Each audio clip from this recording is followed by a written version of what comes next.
AudioJungle.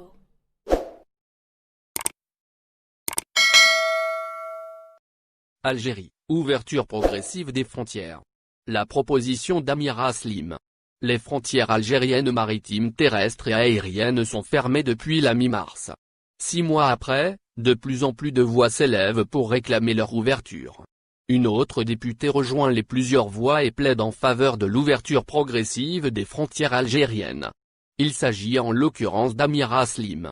En effet, la députée et représentante de la communauté au Maghreb et du Moyen-Orient, Amira Slim plaide en faveur de l'ouverture progressive des frontières de l'Algérie. C'est en tout cas ce qui ressort de sa déclaration au site spécialisé Djalia Douzen. Ainsi, la députée unifie sa voix avec plusieurs responsables et citoyens algériens qui réclament depuis des semaines l'ouverture du ciel algérien qui reste fermé depuis exactement 6 mois, soit la mi-mars. Pour elle, l'ouverture progressive des frontières est la solution la plus plausible pour l'Algérie. À son tour, le parlementaire et député du Rassemblement national démocratique, Hakim Berri a demandé au président de la République, Abdelmadjid Tebboune d'ouvrir les frontières algériennes.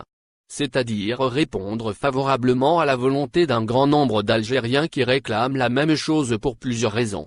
Dans le même ordre d'idées, Hakim Berri a expliqué que l'ouverture des frontières algériennes devra permettre aux ressortissants algériens de voyager.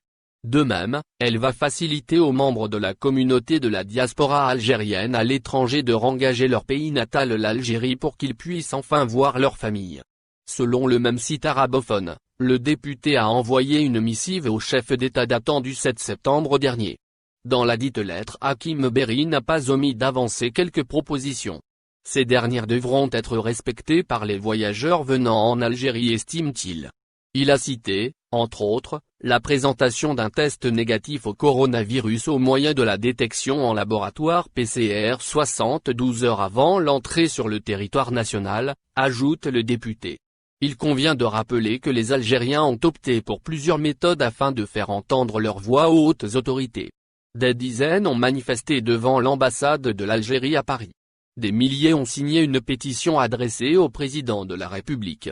Bien que les méthodes se multiplient, la demande reste la même, l'ouverture du ciel algérien. N'oubliez pas, abonnez-vous à notre chaîne Info Électro et activez les notifications pour recevoir nos publications en temps réel.